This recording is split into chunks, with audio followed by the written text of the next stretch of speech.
Good morning. Good morning. I'm May Smitherman, Vice President of Camping, and want to welcome you to beautiful Raven Knob. All of you are very special to us. I'm going to turn it over to Keith Bobbitt, our Camp Director, who is going to recognize a few other special people. Thank you, May. Hey, folks, thank you so much for coming out this morning. We had some pretty heavy rain a few days back, but it cleared off nicely yesterday, and a lot of gravel got spread and cleaned up around here, so it worked very well. But we do appreciate you being with us. I just want to recognize a couple of folks. We appreciate everybody being here, of course. This is a project that's long been needed and long overdue, and we're just thrilled as we can be to have this facility open and up and running. But we've got several folks with us. We started talking about a new maintenance facility some years ago, and the Dearman family kind of led the initial input, if you will, of financial support with that. And so Mark Dearman, Homer Dearman, we appreciate your family's involvement in scouting over the years, but with help spearheading this project several years back. So we appreciate you all being with us today. The Dearmans have been involved for many, many years here in the camp, and look forward to many more. Barbie Morgan Kale is with us now, and Barbie has been involved in this camp.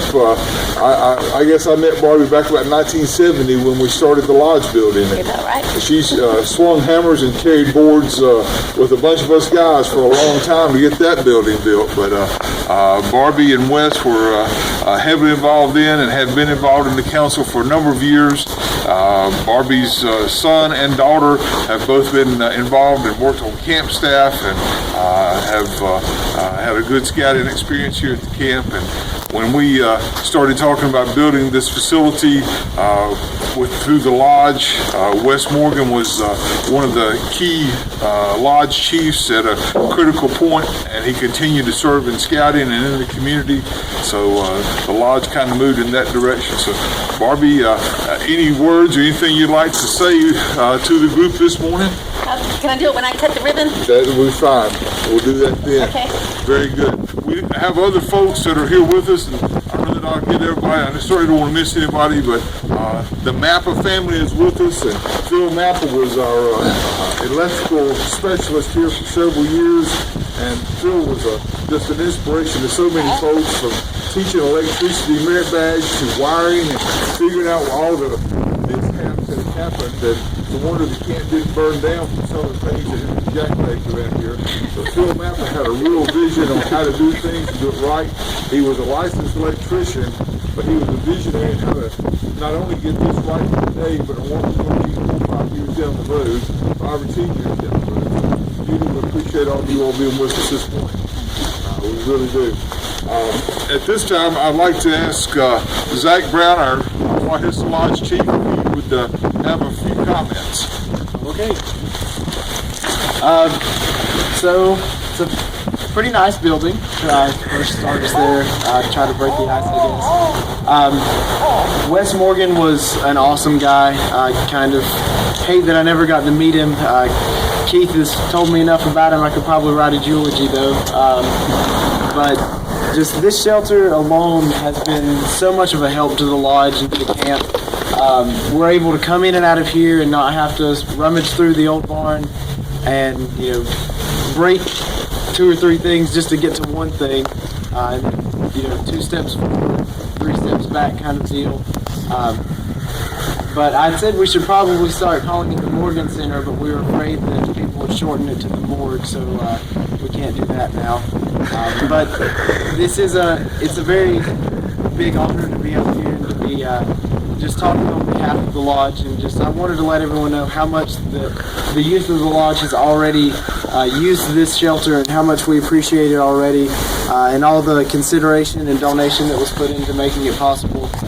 So thank you all for letting that happen, and I'm good to go. You are. Very good. Thank you, Zach.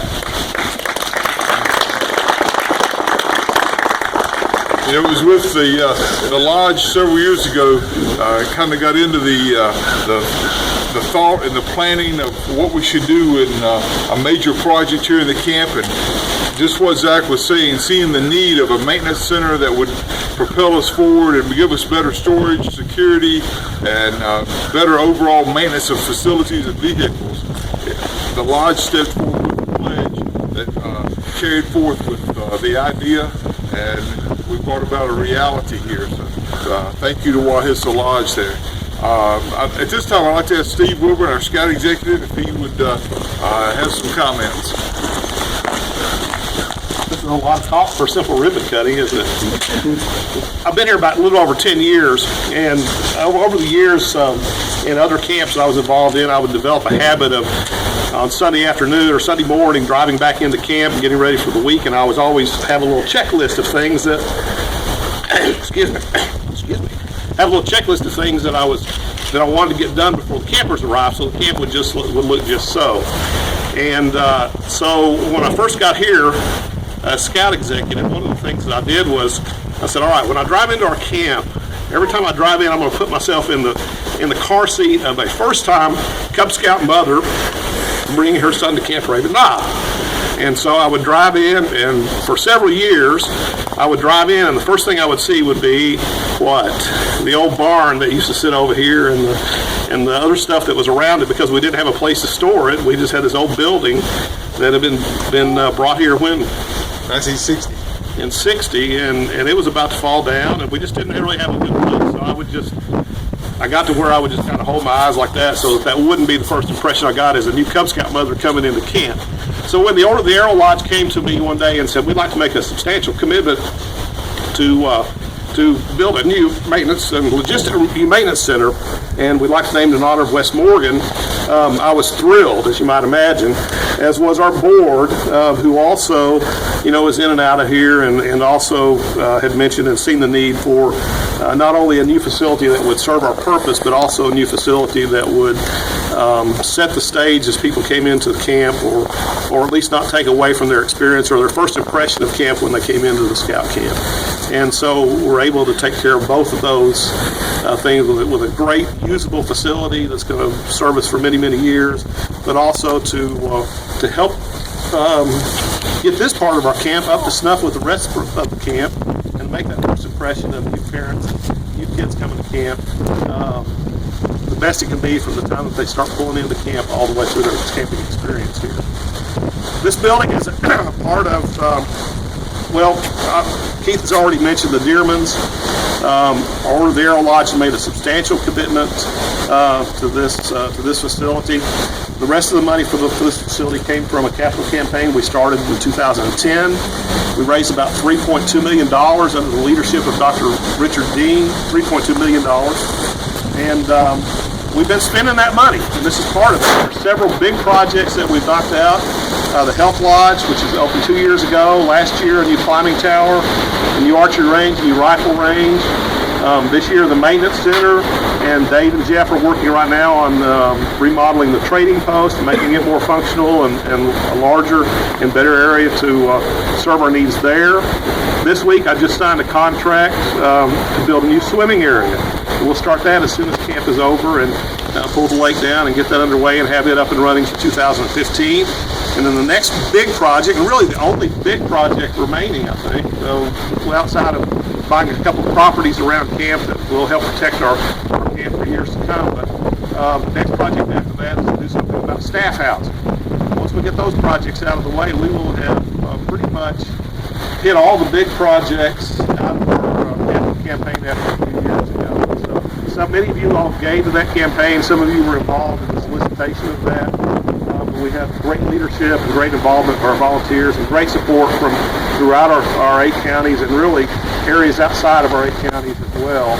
And we're just blessed to have that resource available to us so that we can prepare our camp, including this building here, prepare our camp for generations of scouts to come after, and really to meet the needs of the scouts that we have coming to camp every summer right now. So for those of you that participated, and for all of you that are here today, thank you for being here to help us dedicate this building and help make Camp Raven Knob the best that it can be.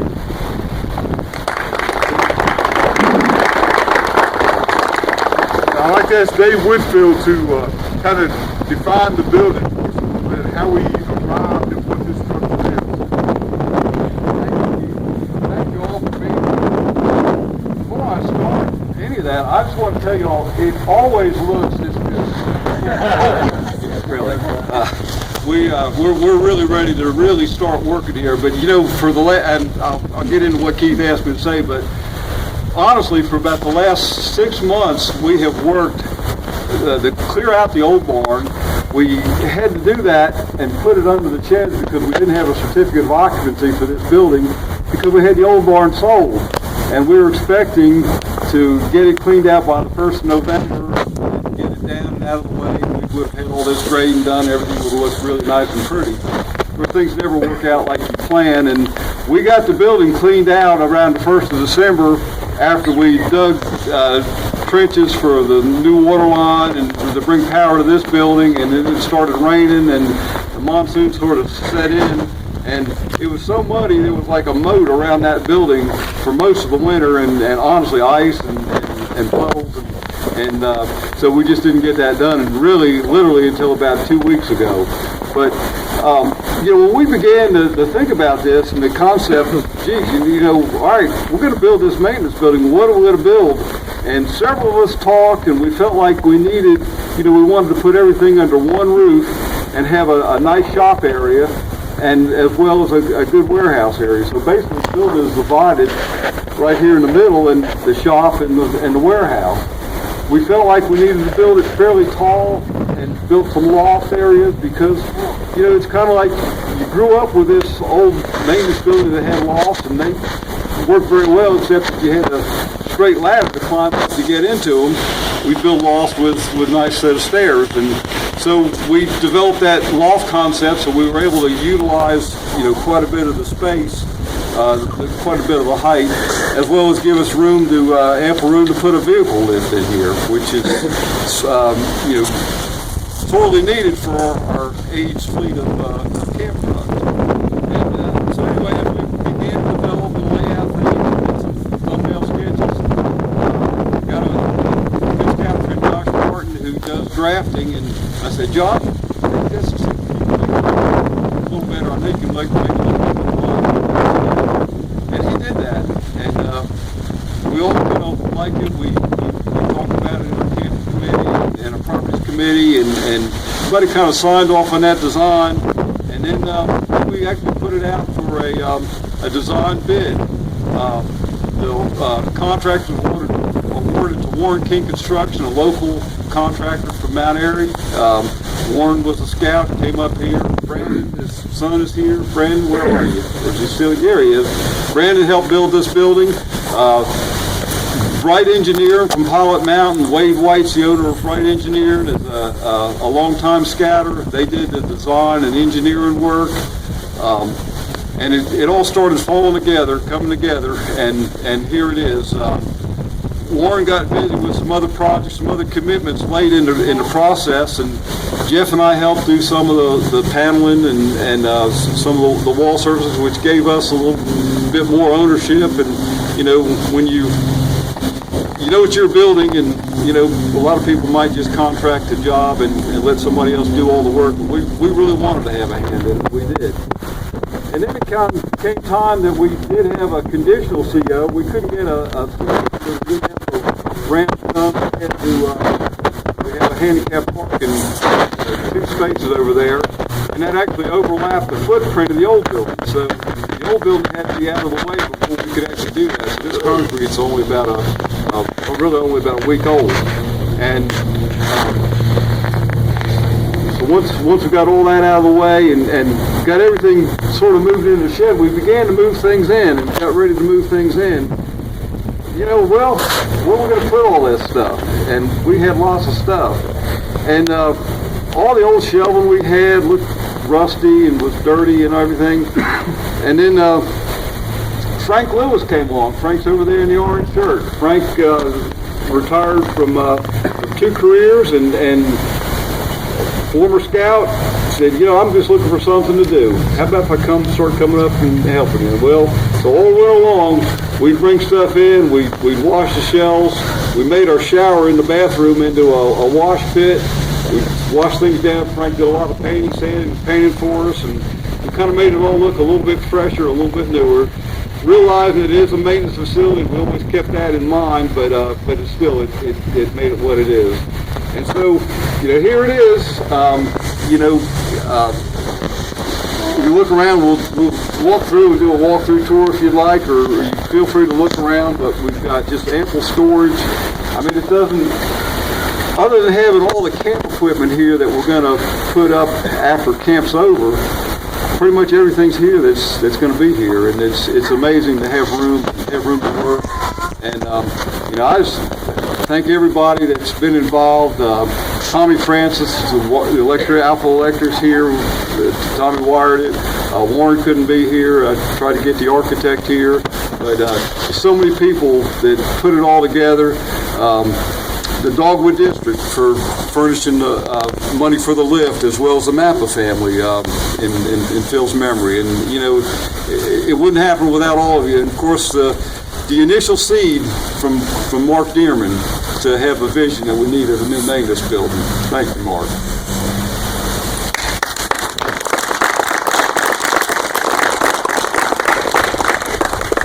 Dave referred to the original barn there.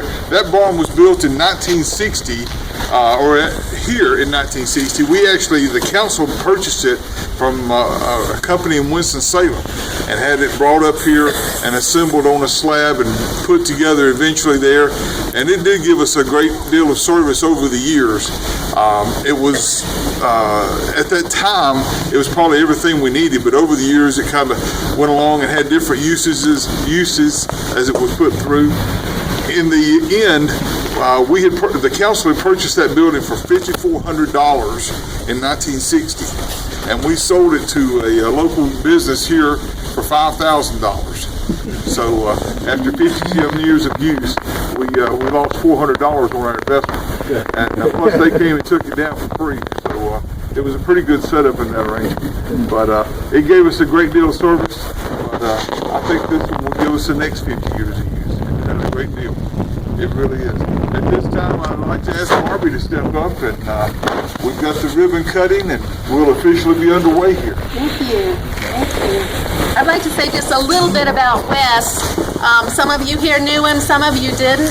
When I was a junior in high school and Wes was a senior in high school, we started sort of talking to each other in the way that high school students do, and he finally got up enough nerve that he asked me for a date for Friday night. And I said, "Oh, I can't. I'm going camping with some Girl Scouts." So we had a date on Thursday night, but we had to stop off some Boy Scout stuff on the way. He had to drop off the paperwork with somebody. And that was pretty much the way our marriage went. He was very involved in scouting. I kind of dropped off the Girl Scouts and helped him with the Boy Scouts. And then our children came along, and they were very active and involved, and both worked on staff here. My daughter ended up being the national president of venturing, and that gave her just huge opportunities. My son's an Eagle Scout, and Raven Knob and Boy Scouts have meant a lot to our family. But I want to speed forward now and tell you just a little bit about Wes later in his life. In 2005, we learned that he had cancer. The first doctor that found it said, "This is not good. This is always fatal. Always, there's no cure." He said most people live less than 6 months. Wes lived for 2.5 years, but he decided that those 2.5 years were going to mean something. And he fought the cancer, for one thing, vigorously as he did everything. Wes was the kind of person, if he did a little bit, he did it all the way. If he didn't do it all the way, he didn't do it at all. So he fought that cancer, but he also wanted to make a difference. The summer before he died, he came up to camp, I don't know how many times, 4 times maybe. It was as his strength would allow him. He was doing chemo and he was very weak. But he would speak at chapel and tell the young boys that it's important for your life to make a difference. At one point, he was on a mission trip in Haiti and he was kidnapped, and he used his scouting experiences to help him deal with that, and he shared that with the young men that came up here to camp. And he was driven to make sure that young men, old men, anybody, whoever, knew that you could make a difference with your life, no matter what stage you're in, no matter what age you are, whether you're sick or whether you're healthy. So that was what was driving him at the end of his life, and I'm very proud to be able to cut this ribbon and that you built this building and honored Wes with his name on it. That is very exciting to me. So, chop it? Chop it. Let me go around the other side. All right. I have never cut a ribbon before, but nor have I ever chopped a ribbon before. So I hope that I don't miss. This building is hereby called the West Morgan Maintenance Center for Camp Raven Knob of Old Hickory Council. Yay!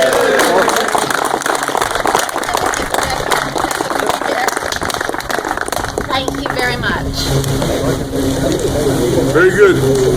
May, would you like to offer closing comments?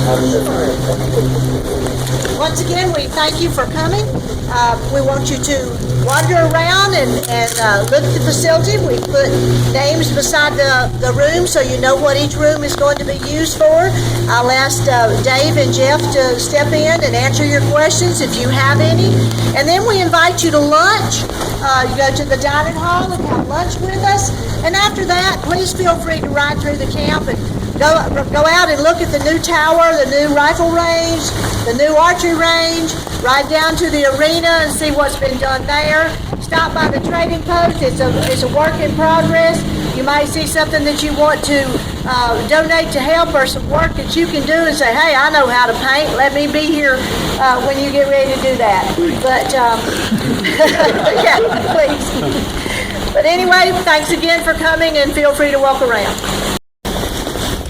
Lord in heaven, Jesus, his Son, and Holy Spirit, I do thank you for men and women who are willing to invest in young people, invest in values, invest in moral training as well as skills training, as well as honesty and integrity and all the things involved in the Boy Scout law. Thank you, Jesus, for people that are willing to share their time, their energy, their money, and their efforts. In your holy name, amen. Amen. Thank you so much, Barbie. You're welcome. Welcome aboard.